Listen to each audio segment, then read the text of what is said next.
right in your ears. What's going on, guys? Man, this is the after show. I always do this show. Like from now on, this is what I'm doing. Because I like to make my content what I actually want to do. And when I'm on my main channel, I'm usually very intent on disseminating information. So it's like, okay, I got this thought process for people, this one, the tinfoil realm, who did that. Like I'm trying to just, pack all that into 30 to an hour long thing. And I'm just trying to go and staying focused and taking notes. This show is not going to be that. It's going to be me being more relaxed and being able to really parse out my thoughts a little better. Not even better, just more natural. You want to know what it's like to talk to me when I'm just chilling? Like, this is it. The other channel is still me, but I'm focused. It's like I'm at work. Like, let's do this. So just got finished doing another Charlie Kirk video. Joe Rogan actually reacted to it. Joe Rogan saw it live, which is wild. He was with Charlie Sheen and he realized, oh, Charlie got shot, and just crazy. Crazy to have it happen that way. You know what was also crazy? I forgot to mention it in the episode. For like 40 minutes, they were talking about the JFK assassination, which just blew my mind. I was like, because I knew that I saw the clip already. Now I'm listening to the full episode and I'm like, this is nuts. The fact that they talk about it for like 40 minutes, JFK and all the possibilities, getting shot, and who did this, who did that. And then they learn that the same thing pretty much happened to Charlie Kirk and nobody knows. They have people, will you ever know who was on the roof? Well, when they tell you they got somebody, they have, yeah, you got to believe that. I know. It's a rough one. It's a rough one. But people are going to debate it. I already see some weird theories coming out about who they think did it. And was it someone close to him, or was it really the guy on the roof, or this or that? There's a bunch of stuff people are saying. It's crazy, And that episode I did, man, I started crying, man. I almost started bawling. Man. When fathers pass away, it's very, very sad. When they have young kids and they pass away, it's very sad. See the whole family gets shaken. I know how important I am. I know how important I am to my family. And if I was gone, oh man. It changes the thought process of a young girl. I believe I think he has a boy and a girl. But it changes a person when a parent goes away very young. It changes them in a way that's unnatural, because that's not supposed to happen, right? Same way a parent is changed when one of their kids passes away before them. It's very unnatural, so it messes with you. If you have a grandmother who's 105 years old, she passes away, you're like, even your mom will be like, well, we knew this was coming for a while, right? It makes sense because it's going in the proper order. Man,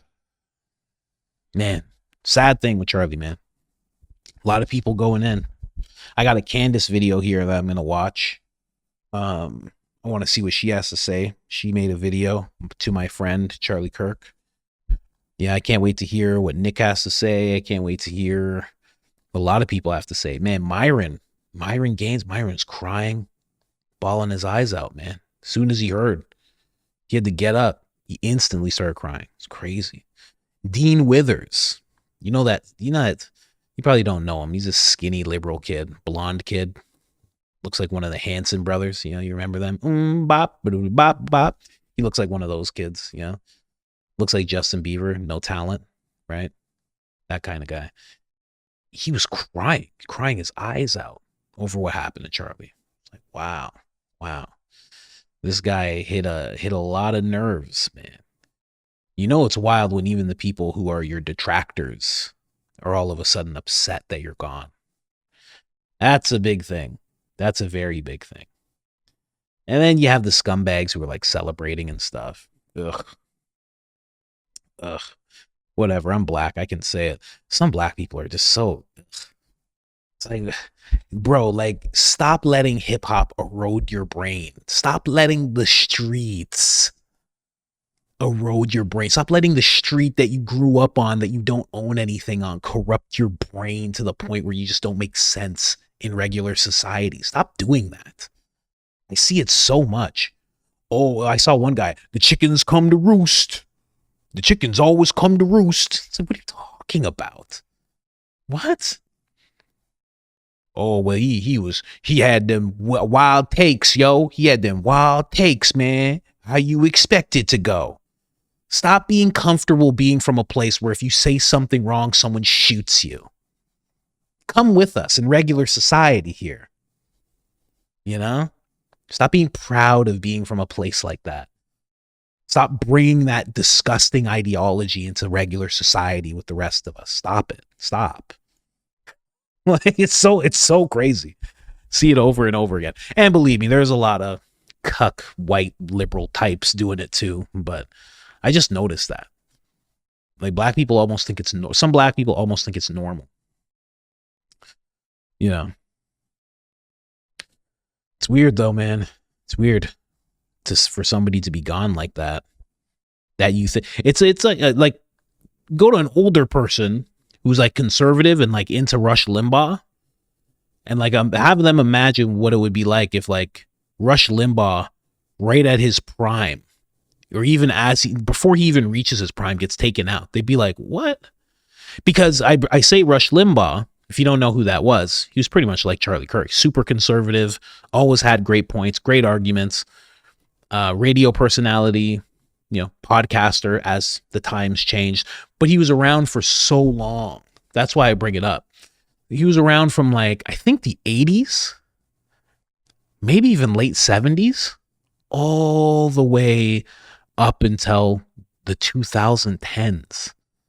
Like, he was just present the whole time. Before he passed, Trump gave him, I think it was like the Medal of Freedom or Medal of Honor or something like that.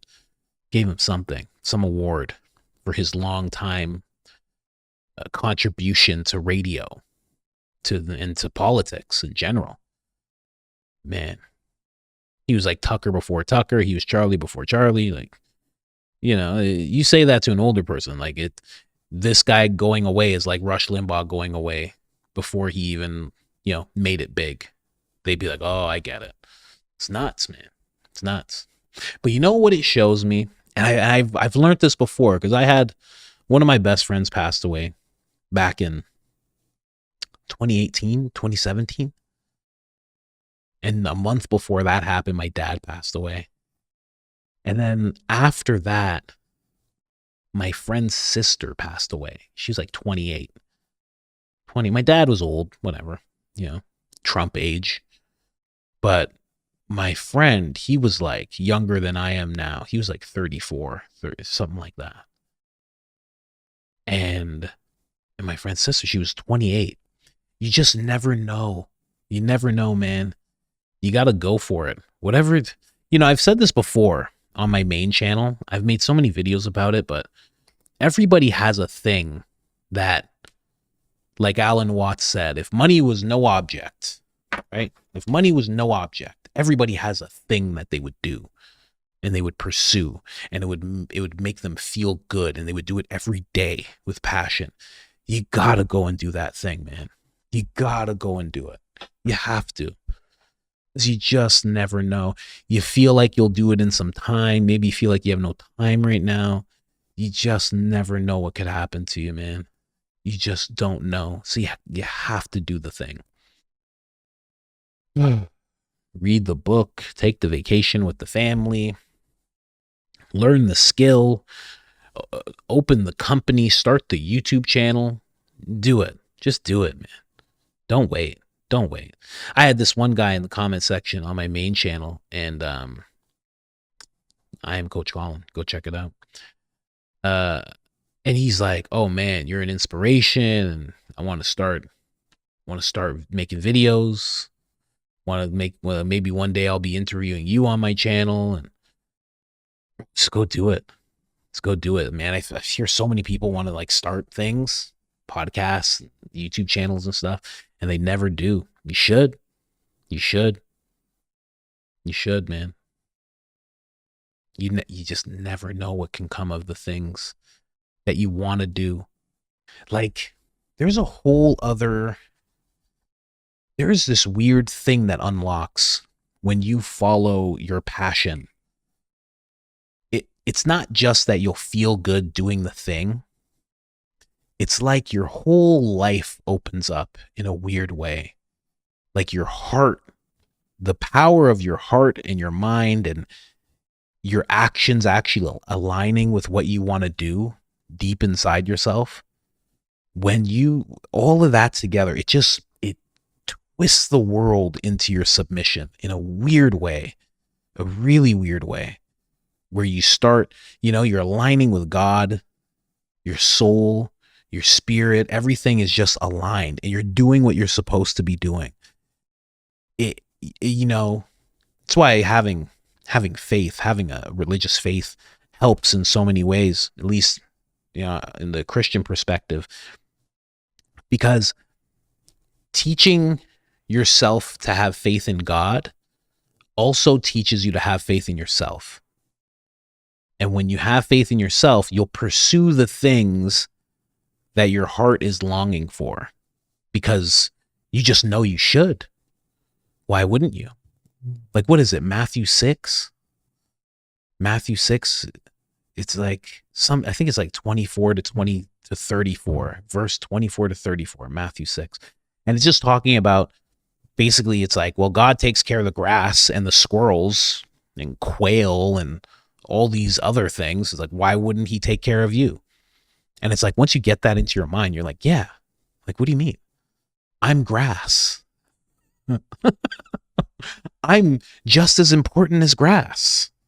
The grass always grows, so will I. But it's a weird thing.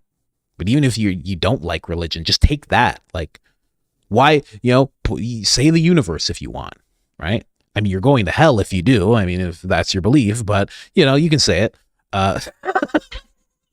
I'm kidding. But just take that system. Like, everything gets taken care of. Why would you be any different?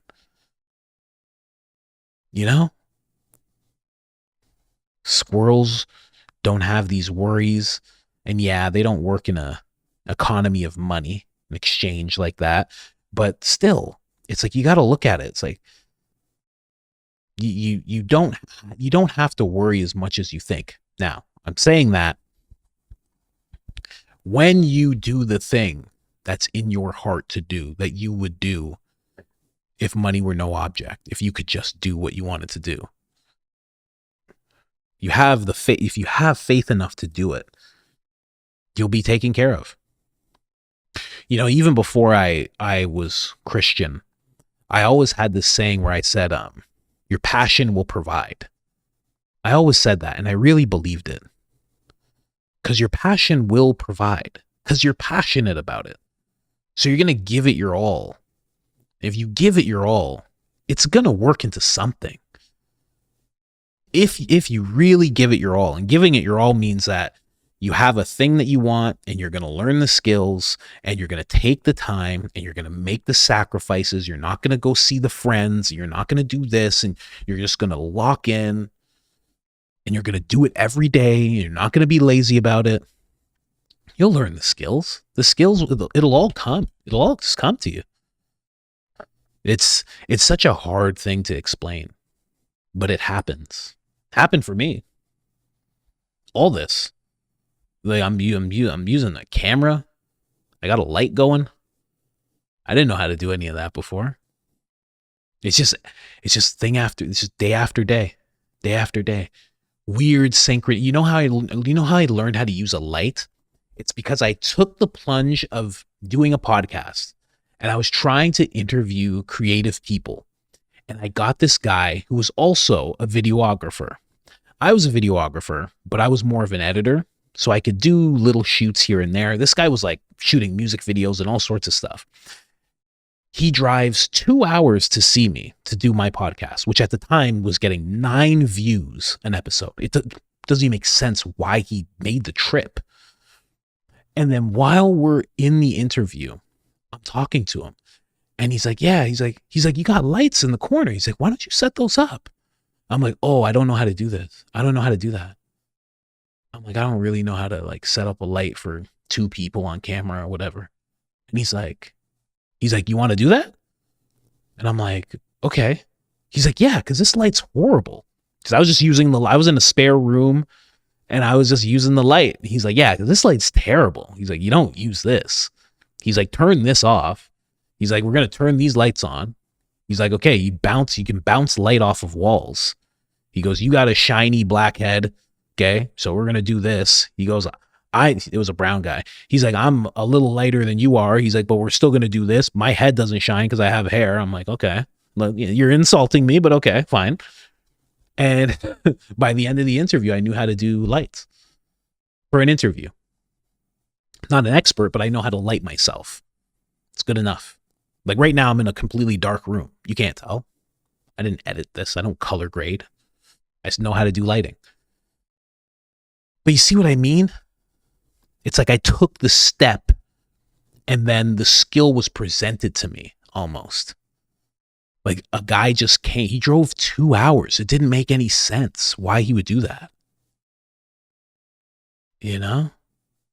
And it's like thing after thing like that happens. I mean, when I first started doing any type of video work at all, I was on the street where the place where I grew up, Crown Heights. There's this dude, this Jewish dude, and he's like a singer. And he's like, oh, I've always used to sing. Older guy, father. Oh, I always used to sing and I still sing and my son does my recording and this and that. Moroccan guy. And I'm like, son does your recording. And after time, I realized that his son is some kid that I used to like see running around the street. It's just like Crown Heights. And I'm doing video. And that's when all of a sudden I re-meet the kid. And he's like, I don't know, maybe 17 at the time, maybe. And he's like, I can show you how to do stuff. And he started showing me how to do audio stuff. I didn't even know how to do audio. But from working with this kid, all of a sudden, and again, there's no reason for the kid to do this. He's just a kid. But he gave me the skill. And all of a sudden I knew how to do audio better than I knew how to do video. I was like, okay, all right. Like, that's weird. And he just completely hooked me up. And then the kid actually gave me advice. He's like, you know what you should do? He's like, you should go. He's like, like those free sites like Facebook Marketplace or like Craigslist and different things like that. He's like, you should go on those free sites and offer your services for free. And I'm like, why? He's like, because he's like, a bunch of people will come to you with stuff. He's like, and then you can ask me and I'll help you and then you'll know how to do stuff. He's like, otherwise, he's like, what are we doing? Like, okay. I'm like, that makes sense. And I did it. And I built a whole portfolio off of that. And I took that portfolio and turned it into a video production business. So I had a video production business that was providing for me while I was doing the podcast because I wanted to do the podcast. It just, I'm telling you, I'm not lucky. I'm not special. I was just afforded the opportunity to do what I wanted to do. And I just took it. You should do that. You should do that if you can. It's so weird, the weird doors that will open up for you when you decide that you want to walk through the door to a better life, the door will be there. And then when you go through it, whatever you need will end up popping up in some way. But you have to be working for it and you have to really want it. Like, even look at Charlie. Charlie started doing that turning point thing when he was like, what was he, like 17 when he like started doing content? 17. And by the time he was 31, it's like a business I think they were valued at like $100 million or something like that. Massive crowds chanting Charlie. It's I listen, I used to be in the mindset of anybody who's doing anything who's successful is a part of the Skull and Bones group or the Masons. And it's It's not true. It's really not. I'm getting successful and I'm getting more successful. I'm not a part of anything. I'm not. You know, you just got to try. You got to try. Well, I don't know though. I'll probably butcher it. What does the Bible say? Ask and you shall receive. Seek and you will find. There's a reason for that in the scripture. It's real. It happens. But you just have to go for it. Nobody that you see on any screen is more special than you are. You know, nobody you see on screen is really that much smarter than you are. It just feels that way because you can't see yourself for how special you are. You know, like you ever listened to someone's life story and they're telling you things and you're like, whoa, and they're like, wow, and they're kind of just like, oh yeah, well that was just like the amazing things that you can do to you are normal. It's just like a normal thing. You're like, yeah, of course I know how to do that because you have to know how to do that because if I couldn't do that, then I couldn't do this. And it's just like a normal thing you just learned. There's more of those things in you that you can just end up learning and knowing. Because you never know when it's all gone. You should think about that. If there's a thing you want to do, you should be doing it. Don't make excuses in the comments. I don't want to hear them. I don't need you to fight for your excuses in the comments. Just do the thing or don't. But if you don't, you'll regret it. And if you do, it'll probably turn into something much more tremendous than you ever thought possible. Anyway, that's the after show. I'm still a little sad, but I'm getting better. Anyways, I'm out of here.